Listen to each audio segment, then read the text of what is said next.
16th of December, 2023 at 10:46 a.m. here in Berlin, Germany. Welcome everyone to our cosmic journey, casting our chart in the startup universe.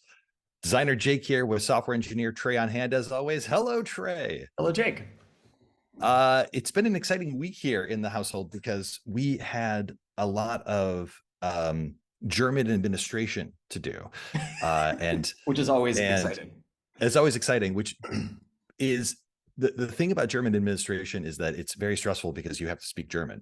But something happened, and we should really do the electional chart for this, or sorry, the transit chart for this, because we can't elect for this.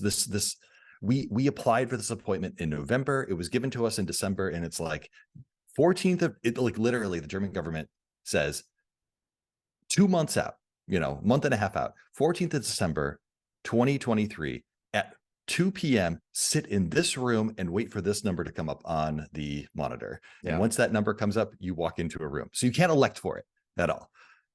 But there's something that happened in this moment that was so magical.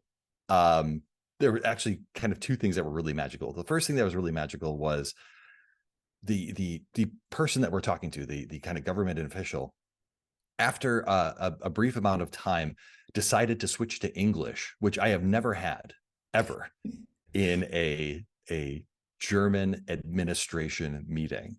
And she said, I would like to practice my English. And we're like, okay, if you want to play on our home turf, that's absolutely fine. Yeah, well, she was so impressed with mostly your German. Apparently we came across with our German good enough that she was like, hey, let's switch to English so I can practice my English. And there's this moment where she said, could you please give me your certificate of marriage? And she says, certificate of marriage, is that correct? And I was like, we just say marriage certificate. She's like, oh, thank you. And she's like taking notes. It's amazing. Okay, fine.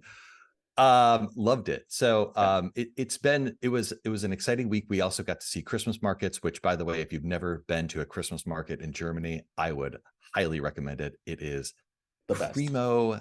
Primo stuff. But enough about us. Let's talk about us. This episode is called Native Talents. It is episode 13, and we're going to obviously do a check-in question as always.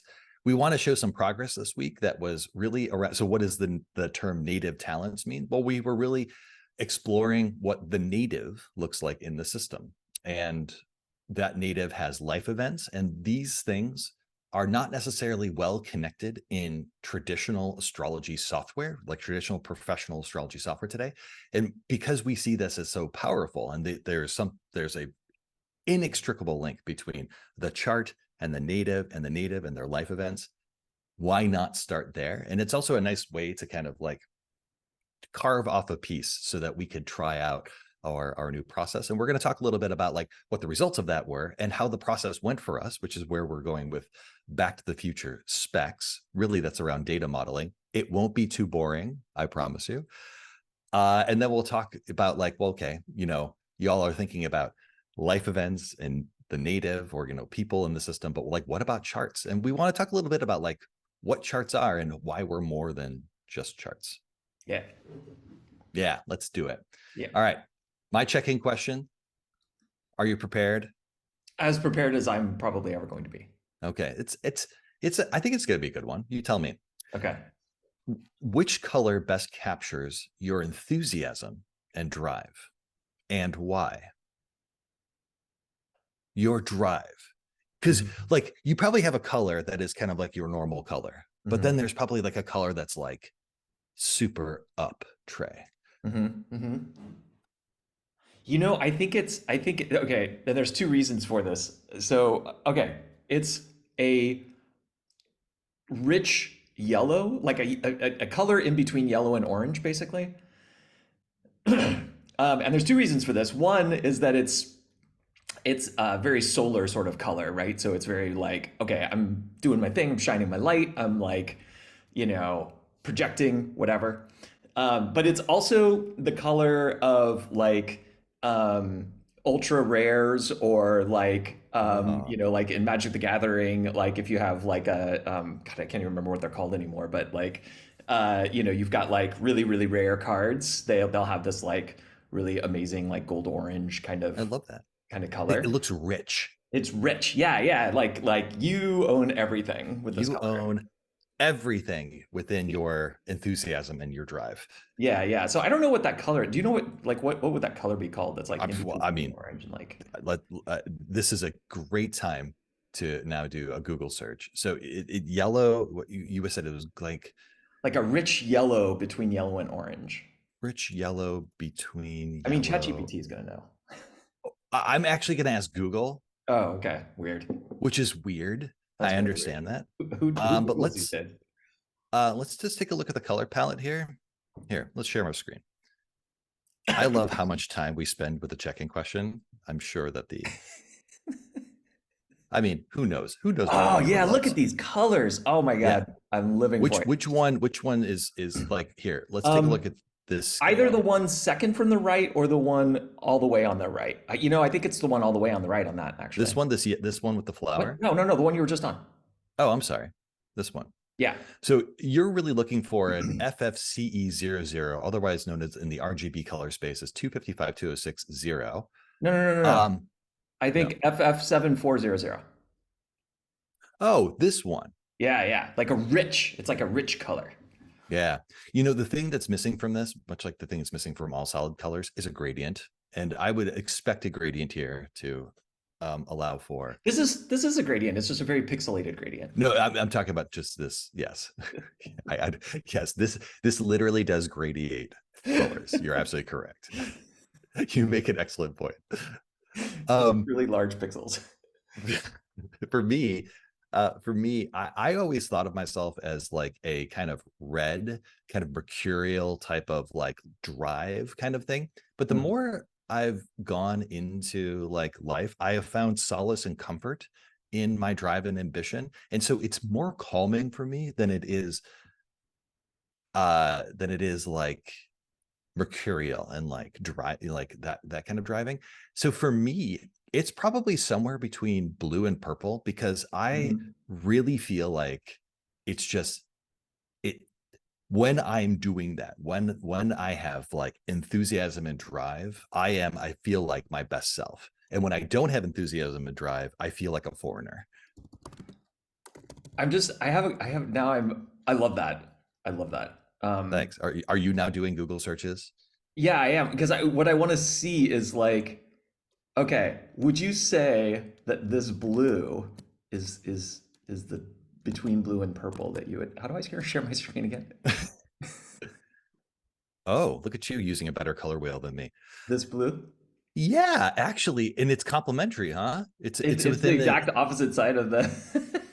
Are we 120 Oh, degrees? Are we making actually no, it's not 180 degrees because it's like over here. Oh, it's in opposition. No, 120. How many? Monochromatic.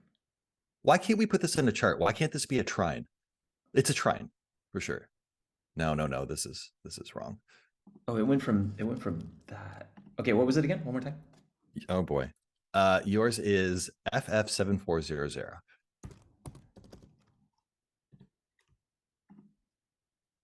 No, it's still doing the same thing. That's weird. I think this is not quite exactly correct. So just do me a favor. Pull that a little bit more towards purple. My blue, just pull the dot up a little bit more towards purple. Oh, I thought it was going to actually adjust the Yeah, it's not adjusting the other other ones. color. What is this thing? This thing is terrible. What is this thing? Who made this color I hate wheel? this. Color. We hate this too. I need a different color wheel. Come on, colorwheel.org or whatever you are. What is this? Oh, This is Adobe's thing. this is Adobe. This is going to be terrible. Oh God. Oh, welcome to already terrible. Anyways, anyway, I think we've just had spent this about theory that like 15 minutes on the check-in question now, so this is important. I mean, we're talking about color theory. This overlaps with magical practices. This is like That's this true. is important shit. This is true. I feel like so if your color is like in here somewhere, Yeah, and my exactly. color is like in here somewhere. I do feel like they're complementary colors. Okay, wait. How many so this is sectoring by 12. So I'm kind of between. Okay, yeah, like we're how many degrees would that be? So that would be 30, 60, 90, 120, like 150 degrees off, which I can't remember what 150 degree aspect is. A quad. But if we're aspecting by house, yeah, like yeah. yeah. But yeah, I think it's actually in a, well, it depends on where we actually say our, well, anyway, If we're whatever. saying, yeah, I mean, if we're saying that the ascendant is in blue, that means that my color is somewhere between house 12 and 1, which is actually problematic. Oh God. Look at how much astrology I know. Look how I much know. It's astrology I know amazing. now. It's amazing. You have like really accelerated your astrology learning. Yeah, we're going to talk a little bit about that today. But before we get into that, let's talk about the progress that we made this week, specifically in the domain of code. Mr. Henry, take it away. Yeah, so there's two branches of things. I'll show a little bit of stuff that actually happened before we started working on the native stuff, and then I'll talk a little bit about the native stuff, and then I'll come back to demo. So I'll try to kind of like interleave it all together to make it make sense in a story arc. We'll You'll see make it. You'll make it make sense. I can feel it already. You're firing on all. What was it again? You're firing all on FF7400 right now. Decadent. Decadent. Okay, let's start with what was what we were doing just before this, which was I wanted to. So we use this platform Phoenix, which is based on the Elixir programming language. It's amazing, wonderful. We've talked about it plenty in the past. When you create like a new application within this framework, you get a lot of stuff for free out of the box, which is great. So it gives you like a homepage, and it gives you like a navigation bar, and it gives you like pop-up toast, and it gives you like modals and forms that do the right focusing and like all this kind of cool stuff. But of course, every application is different. And for us, this kind of like top bar thing is that's not really what we're going for with We're not a top bar type of we're not a website. top bar kind of app. No, we don't. We're gonna be like maybe sidebar that kind of comes in and comes out when you need it, sort of. Yeah, like this. Think like quasi professional, like minimalist, but like lots of data when you need it type. That's our aesthetic. Yeah, exactly. That was well described. Thanks. Tell who the designer is. Yeah, who's the designer? So anyway, so what I did was I really wanted to get rid of this top bar because one, we don't want it ultimately, and also it was actually making laying out some things more difficult because you have to. Yeah, I don't want to get into the details, but it was just making things a little bit more difficult. So we wanted to pull it out, and it's like, well, we still need to be able to like log into the system. There's a number of reasons why that's important at this point in time. Obviously, that'll be very important down the road, but even right now, it's still important. And so Jake was basically like, well, why don't you just put that stuff in the Cosmic Console, and then we could just be done with it. And I was like, that's a brilliant idea. So here we go. If you go open the Cosmic Console, you can type a couple of letters and you can get to the login prompt. And then if you hit that, this isn't laid out correctly now that I've gotten rid of the top bar. It's like kind of squished up to the top of the screen, so ignore the man behind the curtains. But and then boom, log in.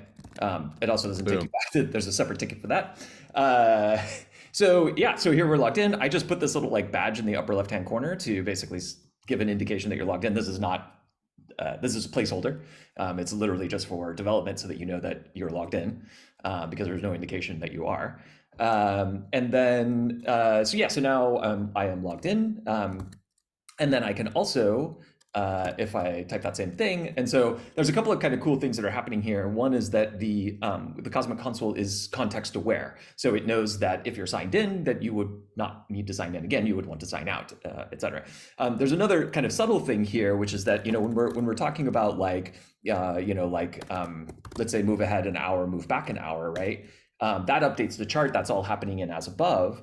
And then we showed like changing the perspective with the house system that happens in Sobolo. And then in this case, we're actually doing, we're actually going to navigating to a completely different page. So we're saying like log out, and then we're going to a log out page, and then we're going back to the home page. And so the power of the Cosmic Console becomes more powerful. Now the viewer will be asking, what if I don't know about the Cosmic Console, and how do I log in and log out, and how do I know what command, like that I have to hit Command K in order to do that? Yes. Answers? The answer is we will have a very clear call to action of how you log in, how you create an account. All of those things will be very obvious and will be a core part of our business. This is just Yeah. for now. We just don't want to have it on a top bar for right now. We'll put it Yeah. back in. Don't worry Yeah, so about it. this page that we're looking at right here, which you constantly see, this is a AI generated image, which we did in the very early days of Cosmic. It's very beloved to me. Yes. And what will eventually happen is that there will actually be a landing page here. And that landing page With real content. with Yes. real content, and it will actually guide you to, like either going directly to a chart, or a lot of times you might come into the system from a link to a chart. So there's all growth loops and like all this kind of stuff. So anyway, it's yeah, like going back to what we've talked about in the past of, you have to use your imagination to project into what this will be. And along those lines, let's talk a little bit about native. So actually, you've got a bullet point for, we're gonna like deep dive onto the native stuff. And Yeah, we can talk about that together. So, but as a result of some of that work around native, there's these tendrils that kind of go through all of these different sort of objects in the system, right? Like native and life event, and it goes all the way down to something called location, which is a location associated with, like something that happened, like you can imagine your birth, right? This is a location. But also maybe like a wedding, or, maybe some other event, or whatever, right? So we have this idea of locations. We showed in the past how we have these, how we have cities in the system, and that you could like look up location by city. But all of that needed to encompass a little bit more information and be able to be wired into everything else. And we wanted to be able to have time zones associated with locations, which may or may not actually be like a city, quote unquote. So basically I did some work to kind of like merge all of this stuff together, and to pull time zones into the locations that we do have today, which mostly are world cities, and there's lots of them. I can't remember what the total count is, but it's quite a few. And one thing that I can show here is, so this is going to be a terminal demo, because there's nothing in the app really to show this, because it just happened. But I just happened. So I can do. We now have this kind of like top level geography thing, which encompasses location. It might encompass like areas, like geographical areas, like all kinds of things might fall under this umbrella of geography. But we also have like location, and so I can say like I can look up location. Good old Carson City, Nevada.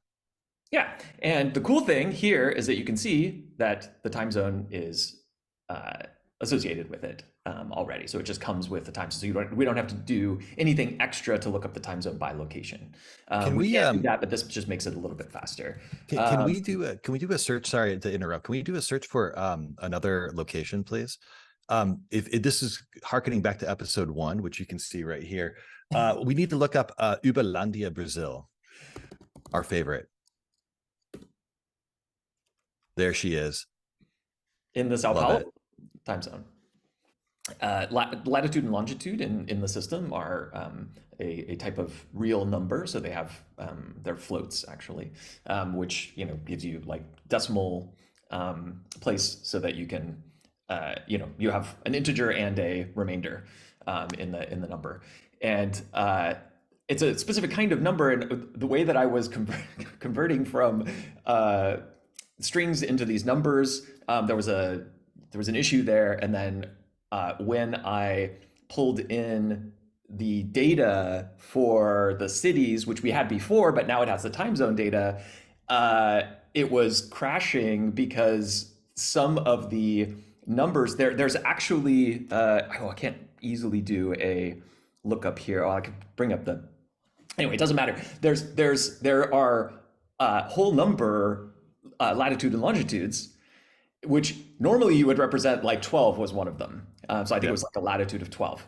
And so, normally you would say like a latitude of 12.0, just to indicate that it's, that's like a float, but it got converted to just 12. And then it was like trying to convert that back into a float. And it was like, I don't know, it doesn't do it. So terrible.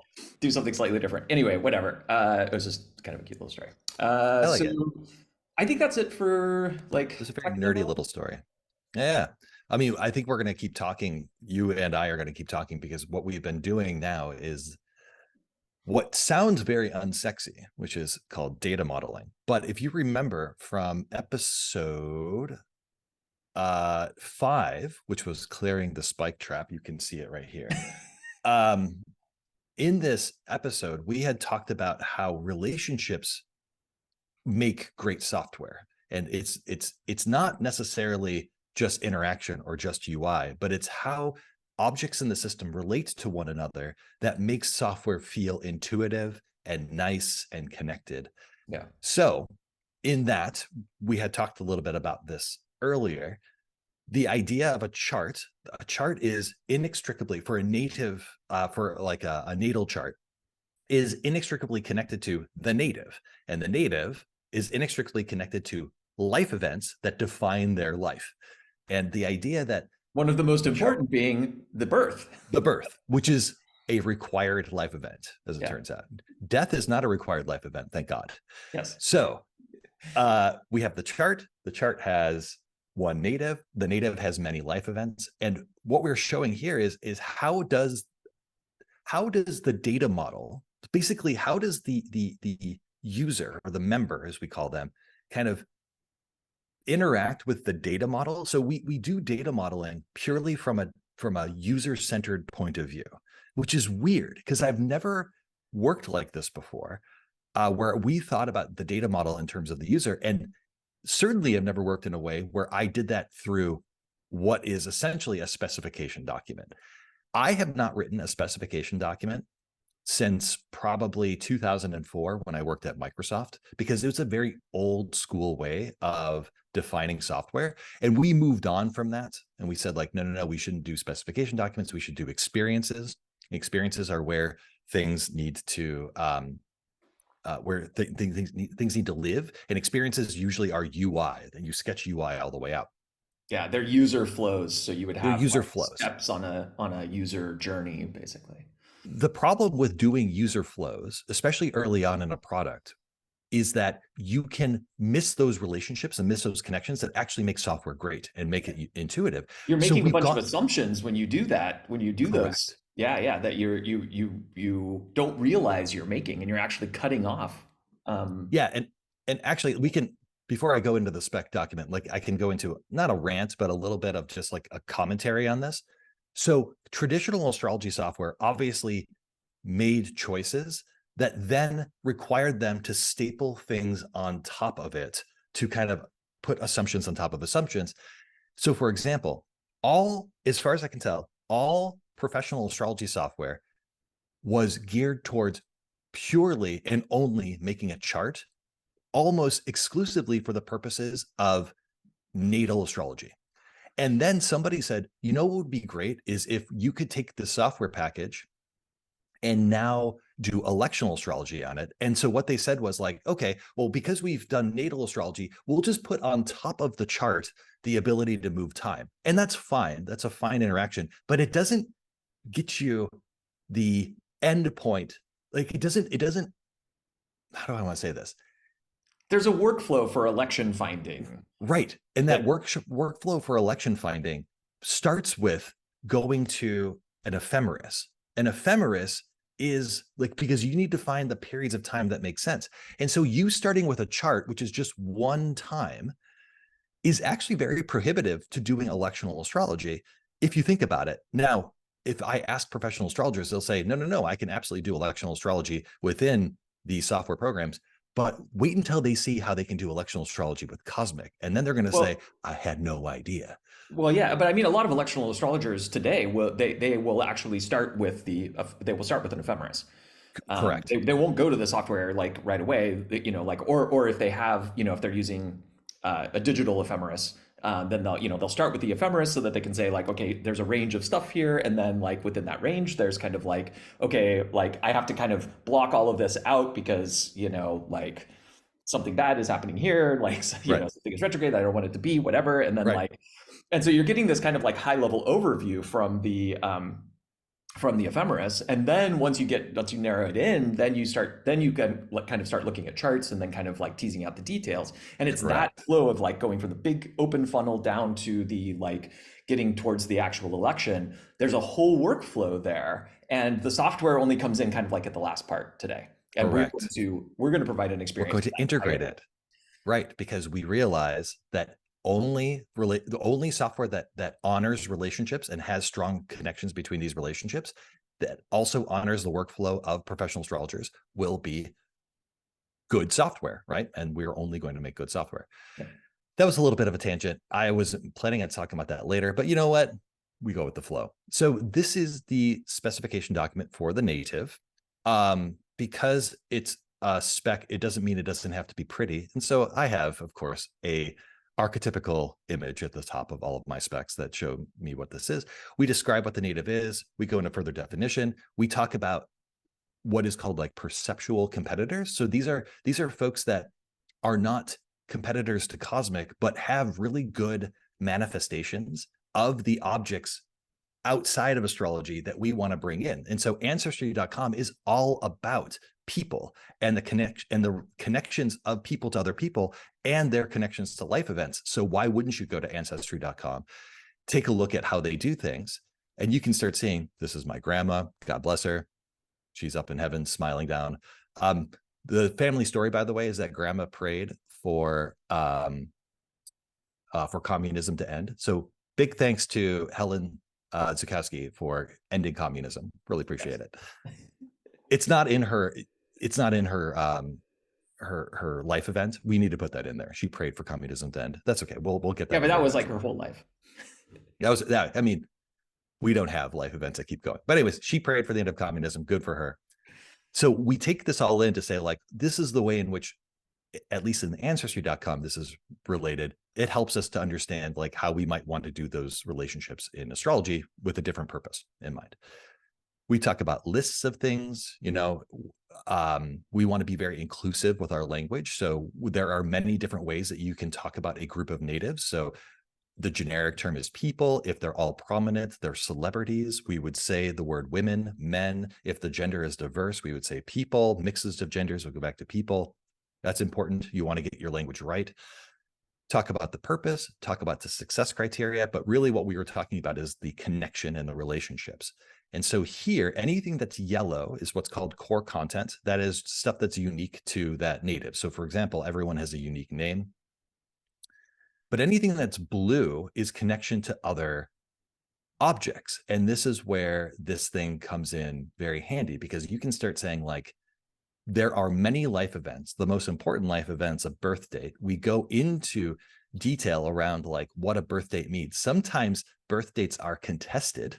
So it's not handled really well with natives right now. Everyone assumes that there's one and only one birth date, but sometimes like we question, for example, Vladimir Putin's birth date, because I think the Russian government probably makes clear what they probably changed his birth date in order to drive a certain narrative, for example. The nice thing about this is I'm talking about the relationship of these objects in terms of how the user thinks about these things, the member thinks about these things, and how the business wants to manifest these things. This is where I hand off to Trey, because I started doing kind of a user-centered data modeling, and then Trey took over from this spec, which goes on and on and on and on and on, to then do a data model. So Trey, do you want to take over and show your data model from the user-centered data model? So now Trey is going to show you the tech-centric data model. Yeah, which is in service of the which user. Is in service. Yeah, it is not competing. Yeah. Maybe. That's always it. We're highly prepared. Yeah. Just always remember that. Okay, there we go. Can you see that? I can't. Yeah. So this is, sort of pretty. It's relatively traditional database modeling, but it's a little bit more fast and loose than you would have with like a UML diagram or something. For anybody, we don't need UML diagrams. UML diagrams. We're not making. If we were making something like medical grade like software, UML diagrams would be important. We're making astrology software. We are staying to the right level of fidelity for the applications that we're doing. Yeah, exactly.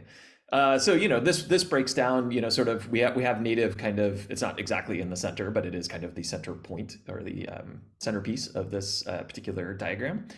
And you can see that we have things where there is information that is directly associated with the native, and then there's information that might be related to the native, but might have more complicated relationships. So, for example, if we go through the kind of trail, following the trail for native to event. So this could be a life event, this could be a mundane event, this could be like all kinds of different types of events. There is this what's called a lookup table or crosswalk table. It's basically it provides a many to many relationship Yes. between the native and the event, so that a native can have Also, events and an event can have many natives. every time that you was one say that we were using. every time every time you say crosswalk table or you say many to many relationship, you are required by law to take your left hand, fan out your fingers, your right hand, fan out your fingers, your left hand, fan out your fingers, and do this. That is by law. Yeah. That is the universal Many to many relationship many. sign. Yeah. So then I guess you would do like one to many, zero to many. I don't know. I don't like this. These are like the gang signs for database modeling. Database modeling gang signs, 0 to many forever. Anyway, yeah. So, and also, kind of fun thing here is the relationship of native to native. So this is obviously encapsulating like familial relationships, marriages, births, those things, or like parent-child, or whatever. Yeah. Well, births are parent-child. Yes. Yeah, a native can be associated with another native. You can also see here that an event can also be associated with an event, and this is where you get the Woodstock problem. Yeah, you want to talk about exactly. Woodstock? So, this is how we came up with this. And actually, I think at this point we'll probably show the whiteboard that says Woodstock in the upper right hand corner. Oh yeah, we do have a screenshot of it. I have to send that to you. But the idea here is that Woodstock was an event that happened that had a start date and an end date, and that Jimi Hendrix playing the national anthem was an event within the event, and those are also important. I don't know how important Woodstock's going to be, but it's a very good archetype for why we made this data choice. Yeah. And then you can also see that, here's where we have location, like way down here on the end. And this was the thing that I just demoed. That's actually in the system now, but the rest of this stuff will be in the system very soon. And then we will start building on top of it. And and we'll talk about that in a future episode. Indeed, we will. But the one thing that I wanted to kind of point out with this too, with what Jake was showing with the OUX modeling and the specification, the details that we go into, and then the modeling that we go into, like we are approaching this with rigor. we are giving it our all. The Cosmic is going to it's going to be the best software for astrology. That's just going to happen. Back to episode 1, if you remember, sometime around the 20-minute mark, we talked about how we were full assing it. This is us full assing. We are full assing. Like the Check whole out episode 1 up it. there. The full ass is there. Yeah. New record, by the way. I have to be the producer and a participant in this podcast at the same time. And while I'm doing this, I'm writing down time codes for when we refer to things so that we can get them in. This is the first episode ever that we have referred to 4 other episodes. So good on us. That's an accomplishment. Let's just say. Accomplishment. Well, then, I appreciate your time and attention. We love you very much. We hope that you have a beautiful Saturday, whatever day you watch this lovely podcast, and be well. And we will see you next week. Bye. Bye.